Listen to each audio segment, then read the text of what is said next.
Hi, this is Sergeant Betsy Brantner Smith with the National Police Association, and this is the National Police Association podcast. We have somebody with us today that I have been following on X. I always talk about X, right? And there's so much information, if you can weed through it, that you can find and people you can follow on X. And I stumbled across a guy who goes by the name of Mr. Thin Blue Line. So I thought I got to find out more about this guy, and I did, and it turns out that he is somebody that you need to learn about, that you need to follow, and that you need to learn from. So of course I had to bring him on the show. Jim Hill, welcome to the show. Well, thank you very much. It's great to be here. So you're a fellow Arizonan, and I love that because we're on the same time zone. And so I'm gonna start by, of course, asking you the same question I ask everybody in law enforcement. Jim, why'd you become a cop? You know, I listened to one of your podcasts yesterday. I knew this was coming. I was like, it's always a simple question, and then you start to lose yourself down the rabbit hole. But simply, I hate bullies. I do. I mean, and this is the job there. I'm the guy that gets to go out and confront the bullies, either externally or internally, because I became a employee rep.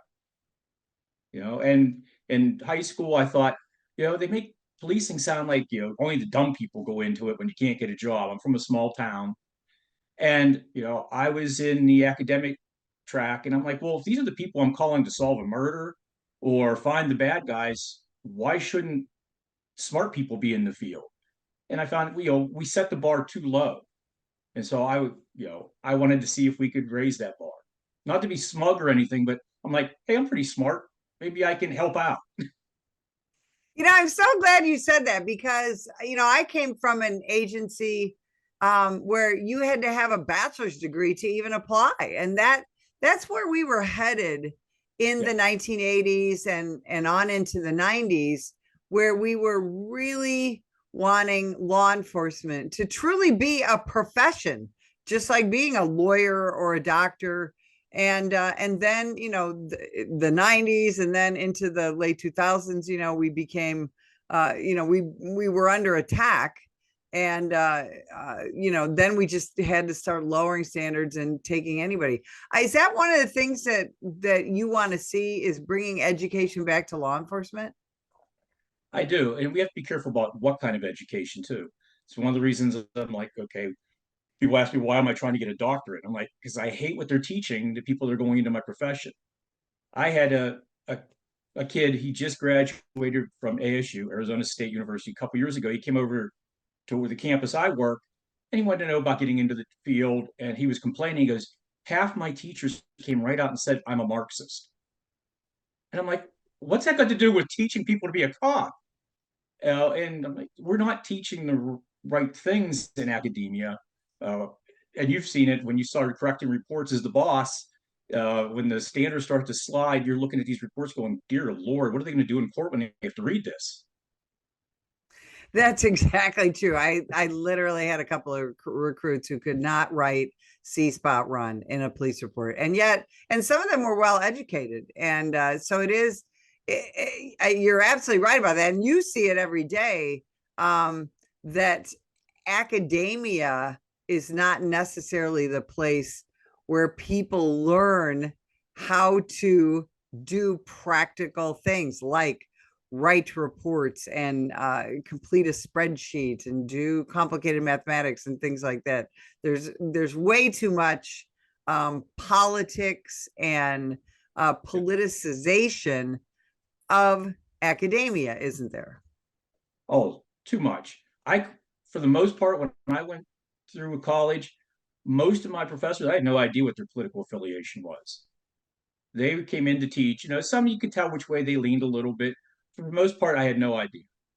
And that's the way it should be. If you want to have these student meetings off the clock, the old school, hey, let's get together and pick the professor's brain, that's one thing. But to try to use that as your soapbox, the classroom, when they're actually there paying you to teach them about whatever the course is, you've overstepped. No, you're absolutely right. So I want to go back and talk about your career just for a minute because you Okay. you made your way to Arizona uh in kind of a roundabout way. Talk about where Yep. you started as a cop. Well, I like to tell people I have a patch collection, but I collect them the hard way. I have to go work for the place. Uh, well, when I got out of college, started throwing out applications, and the National Security Agency was just switching over from federal FPS and Marine Guards to their own agency. So I thought, okay, cool. They're hiring, and I need a job. What's nice about it is I got to go to the Federal Academy. What was weird is you come back and you're like, okay, go stand and watch this gate. That's not why I got into police work, but you learn a lot coming from a small town to the no such agency is what we called it, NSA, and you got to see what was going on inside. Uh, I got restless. I'm young. I want to go hook and book. So this is in the 80s and crack had just hit the DC area. So I went from Fort Meade to Laurel, Maryland, which is basically just down the street. And young cop working a crack neighborhood, and talk about culture shock. Yeah, it was a cool experience. I was there about 4.5, 5 years. My wife was getting her master's degree at University of Maryland in college personnel. So we lived on campus at University of Maryland while I was a cop, which was an experience in of itself. And when she graduated, I drew a 2-hour circle around DC and Philly. I said, "You can look for a job, but nowhere in that circle. I'm done. I'm done here. I'm burned out." And we ended up back where we both met as undergrads at Indiana, Pennsylvania. She got a job working as an area director at the halls.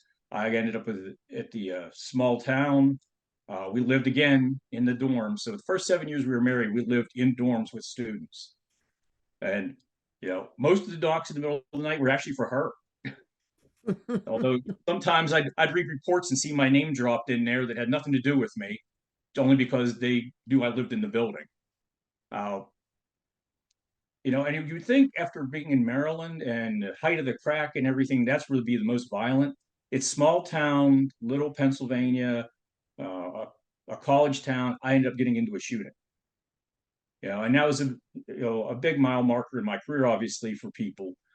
But small town, and I just thank God it happened before the internet. There were op-eds back and forth in the paper, so it didn't get the viral that you see now. But of course, I had people calling me shoot to kill Hill when I'd show up on calls and things like that. But that it turned out okay as far as the legal system, but it was the kick I needed. Okay, it's time to go, and put out a bunch of applications. Said, well, if we're going to do this, minus 22 sucks to be a cop, as you know. And that was our last winter in Pennsylvania. So it came down to Scottsdale, Arizona, and Orlando, Florida. And I let my wife make the decision, and I thank her every time I see a hurricane hit Orlando, where we might have a monsoon every now and then, but I'm not out there dealing with crocodiles, alligators, hurricanes, all that stuff. Humidity. Oh, you forget what humidity is until you go back for 5 minutes. Absolutely. So Scottsdale, Arizona is it's a beautiful community. It's well known. There's a lot of tourists, there's a lot of wealthy people. So you end up there, but it's not all No, beautiful homes and rich people, right? no. The first 12 years I was at Scottsdale PD, I was on midnight shift. And after going through a little bit of summer on days, I knew I had to stay on night shift. Yeah, this skin doesn't stand up well to the noonday sun all day. So I got to see a whole different side of Scottsdale. People talk about the entertainment district. We just call it the bar district. Tons of bars, tons of people coming from all over. Uh, the gangsters in South Phoenix, they don't stay in South Phoenix. You're going to come here and party. Actually, my buddies on the gang unit in Phoenix would tell me, "Oh, we don't have to work our neighborhoods until after bar close in Scottsdale because we know they're all over there." And then in the south end of Scottsdale, and I would take normal people on ride-alongs. I love doing ride-alongs with citizens. Some people hate it, but I'd take them. They're like, "Oh, why are we in Phoenix?" I'm like, "No, this is Scottsdale. They look at the neighborhood and they're, no, this can't be Scottsdale because they're used to the Scottsdale far, far north. Because Scottsdale's 35 miles long. And they hadn't been down south at night to understand. And we had, a couple resident gangs, and then we had the Soreños, the Doble, those kind of gangs, and then we had people coming in that were their rivals, and people didn't understand the gang problems we were having in the South. So that's where I first got hooked on working gangs. So let me ask you about that because again, I'm like you, I was an 80s cop. We went through the whole transition from cocaine to crack and the enormous gang involvement in the crack epidemic. And I remember in the 80s and on into the 90s, well, if we just have job programs and we just have social services and all these things, we can take care of the gang problem. And now here we are in 2025, and we have about 36,000 different identified street gangs in this country. Jim, what is it about street gangs that we can't seem to get a handle on? Well, the problem with our approach to gangs is we can't get our act together and coordinate. We have lazy police departments that want to say, hey, we did a gang detail, here are all the arrests. Well, great. Okay, you made some arrests, then what? And you have the other side that says, we just need to do midnight basketball. Okay, so you gave them somewhere to hang out at midnight, great. Okay, well, how are we stopping them from recruiting kids? Because now the age of recruitment is 12. I mean, one thing that broke my heart is, I'm driving through one of the streets of Scottsdale. A kid used to ask me for stickers, is now throwing up gang signs at me. So I mean, that was one of those points where I'm like, all right, we got to get rid of this gang and break it. And we don't do anything in the middle. Well, one is the attitude of cops. I'm not a hug-a-thug. And dude, it's not about hug-a-thug. It's about being human. Get out of the car, talk to people. One of my friends who's passed, there's a huge gang cop in Scottsdale. I mean, in the Scottsdale Tempe area, Chuck Scoville. His whole thing was get out of the car and chat him up. And being an East Coast cop, and you'd see that from Chicago. You got out of the car, you knew who was in your beat. We've lost that, and I think that's one of the things we've lost. We don't have enough guys out there. We don't have. They're all tied to their computers, or they're sitting there texting. We don't have enough of that boots in the ground. Get out and just talk to the citizens. So you have to attack it from all ends. How do I remove the membership? That's the goal. Okay, how do I stop the new members, which are the kids? How do I take off the ones that are just lost causes? They're the ones that are perpetuating the gang violence. And now how do I give those in the middle that are seeing this is no life for me, I want out, a way out?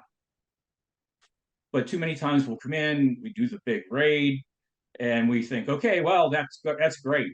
Well, did you do anything to solve whatever created the gang? So for the hardcore cops out there, they're grumbling and everything. I said, all right, think about when Rome invaded Carthage. They salted the earth so nothing else would grow. That's kind of what you're doing when you're in a neighborhood to take out a gang. What caused the gang to grow, and go after the root problem and make sure there's no more gang that can grow. So it's trying to get everybody on the same page. And unfortunately, too many agencies, it's what's the check mark? Okay, I had 5 felony arrests. I had 20 misdemeanor arrests. I mean, well, when you look at what those arrests were, most of the time it's garbage. What place do social programs have in all that? Because it can't just be up to the cops. Right. I mean, what do you think? Are you thinking churches, schools? What do you suggest, having seen what you've seen over these years? They all have to kick in, especially the churches. I mean, when we grew up, churches were very active, and now they're just so passive. I never see them anywhere. We were having an issue, and actually, even though retired people came and said, "Hey, the kids have nowhere to play soccer, and the city soccer league is charging money." And this, I'm like, "Have you talked to the churches? Because church sports used to be a big deal. Well, they're not doing anything. Well, they've got all this land, all this property. Why aren't the churches out, reaching these kids? And these kids are always looking for something. That's what the gang filled the hole for. Maybe faith is what replaces that. But you know, trying to get them to coordinate that. And then when you get to schools, when I was the president of the Scottsdale Police Association, one of the things we would try to do is scholarships for the kids. Once we found out these kids were paying $150 to go play on the football team or the basketball team, they had to pay a fee. That's crazy. We all know how sports helps and builds character and teamwork and gives an outlet to aggression. So you're going to make these kids who need it the most come up with $150. So we would try to do grants like that. And when I retired from Scottsdale, my wife and I started our own nonprofit, Arizona Leos, to try to start doing some of those programs so we could fill the void. Our thing is though, we don't take federal grants. We don't want to play the political game. Can you explain to people the multi-generational aspect of some street gangs? Sure. One of the most disturbing things I saw, I was working on the gang task force, and we're doing a street patrol in the little town of Guadalupe, Arizona. And we're driving through there, and I see a 60-year-old woman with ESG tattooed on her chest. And it just kind of shook me. I'm like, okay, that's an example of how it's become generational. And you got to think about your family religion. This is how the gangs are to some of these families. How do you tell a kid you shouldn't be a Crip when mom was a Crip, dad was a Crip, auntie and uncle were Crips, grandma and grandpa were Crips? They get this passed on to them. So you're fighting all that. It's like going to tell some kid you shouldn't be Catholic, you shouldn't be Baptist. Well, why? My whole family is. So that's what we're fighting. And that's the neighborhood. That's how you have to get into those neighborhoods. Is you got to find that one senior person that said, yeah, you're right, enough's enough. I needed something better for my kid. Now, about 4 years ago, we started importing foreign street gangs. You're a cop in a border state. How did that impact not just the state of Arizona, but really the entire country? Well, Arizona is the hub for drugs coming in. So we saw, actually, it was 10 years ago, we saw a lot of the Midwest gangs show up. Gangster Disciples, Latin Kings started showing up. Latin Kings, I actually stopped a guy who was a New Jersey Latin King. And I'm like, so, we've got a lot of Hispanics out here. How come you guys don't have more of a presence? We have an agreement with the Mexican mafia. So they set these things up. Now, Gangster Disciples, they were here. We don't have a strong black gang presence. They're very fractured.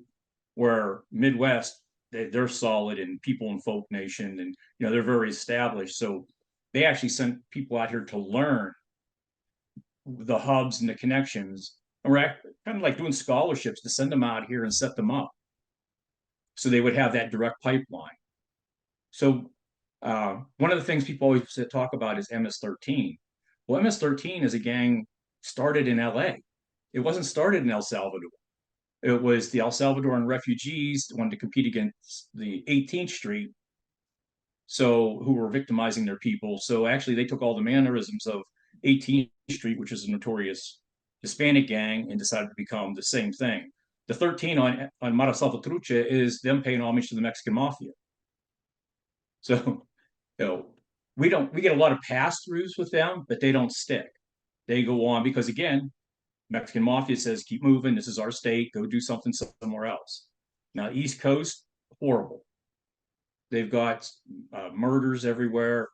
And I remember as a young cop, when we had the first El Salvadoran Civil War running across them in Maryland, and they actually killed a trooper while I was running radar a mile down the road from him when it happened.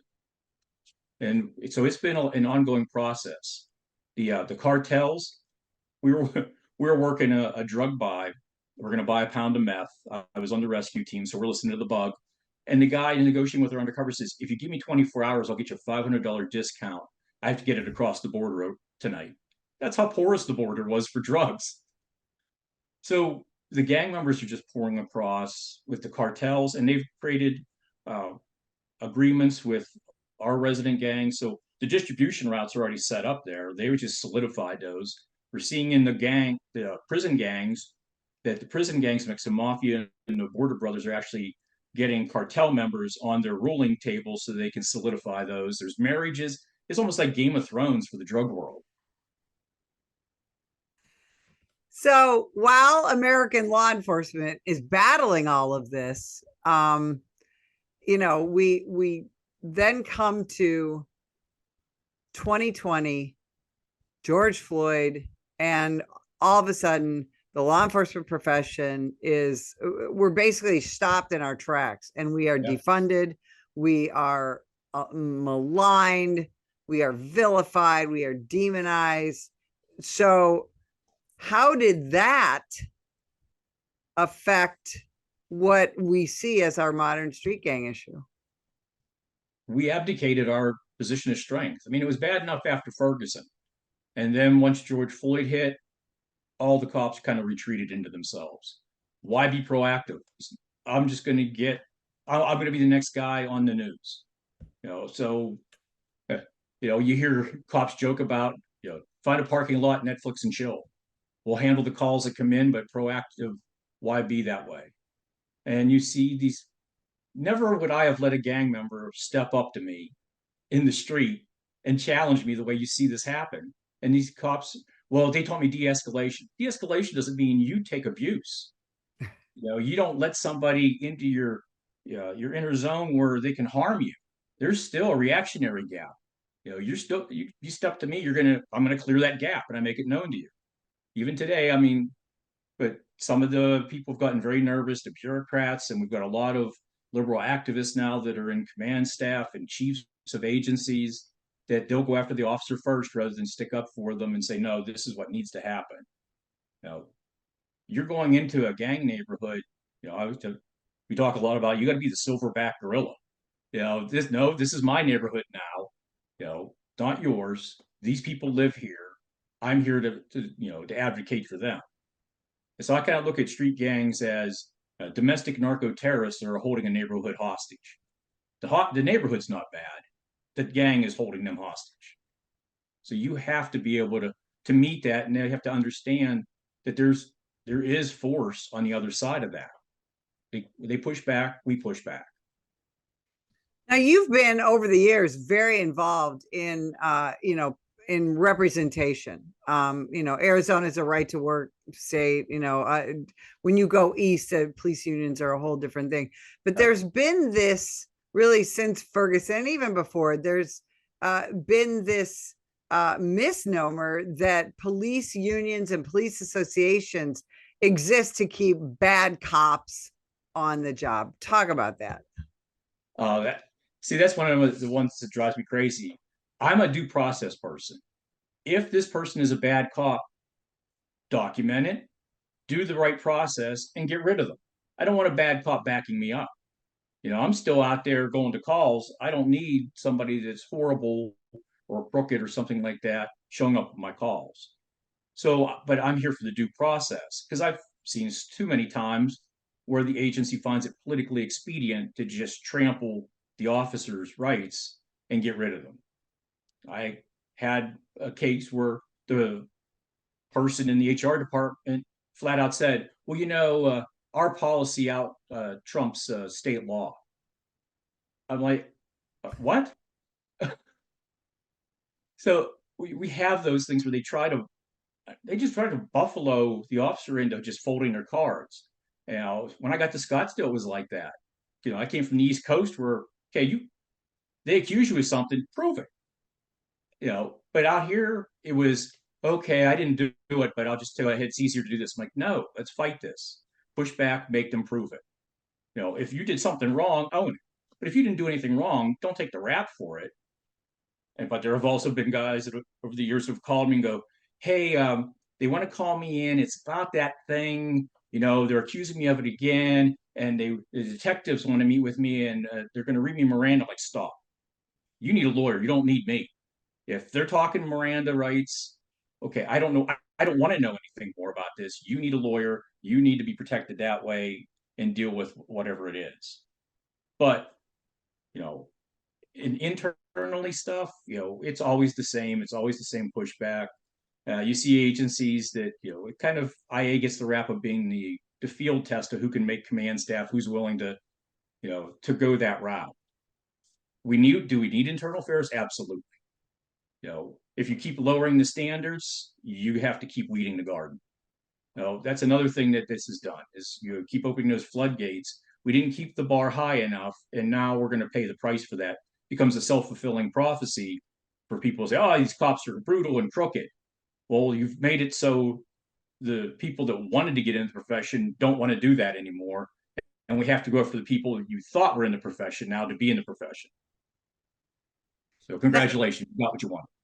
Yeah, you're absolutely right. And that, how do you think? Well, first of all, let me say this: you have come full circle now. You're back working on a campus and Yep. in a college system.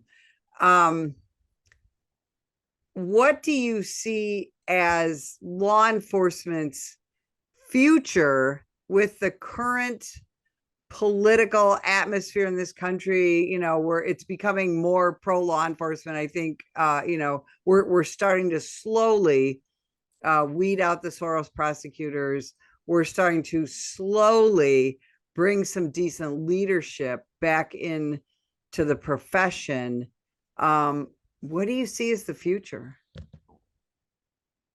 We need to actually go out and start talking to the younger folks that want to get into this job, but not just to pump sunshine. We got to tell them exactly what the job's about.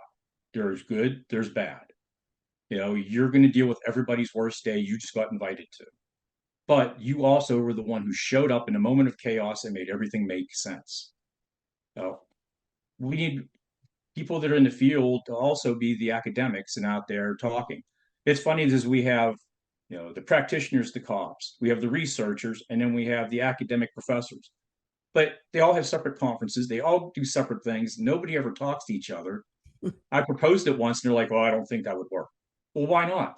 Well, we've never done it. I hear, oh, great. Here we are. We've never done that before, so let's not try it. If you've got all this research, maybe I'd like to know about it. It might actually help me. But it's next. Well, actually, Wednesday I'm going into one of the criminal justice classes to talk about ethics in the field. One of the instructors asked me to come in. He's a retired detention officer, and this would be the second time I've been into one of his classes. But I'm willing to go to any class, anywhere. One of my favorite things is going to the international students when they're here. And we'll have the English is a second language class, but it's from all over the world, and ask questions. And they're like, we never in our country were able to even look at a police officer in the eye. I can't imagine talking to one. And it gives everybody a different view because, we are very cloistered. We expect we're going to get hate, so why open yourself up to that? But we have to be willing to make that talk. Get out there. Again, it goes back to get out and know your people. When I retired from Scottsdale, I was kind of proud. I had been away from my beat for probably 8 years at the gang task force. I mean, they saw me in and out, but I wasn't right there. When I retired, half the people at my retirement party were from the neighborhood. So they still came out. They still recognized me. And it's about those relationships you build. We don't do enough relationship building. Absolutely. Jim Hill, this is why I wanted people to meet you. We just have a minute left. Where can people find you, follow you, reach out to you? Well, if you want to reach out, again, I'm on X at Mr. Thin Blue Line 660. That was my Scottsdale PD badge number. It's not hard to find.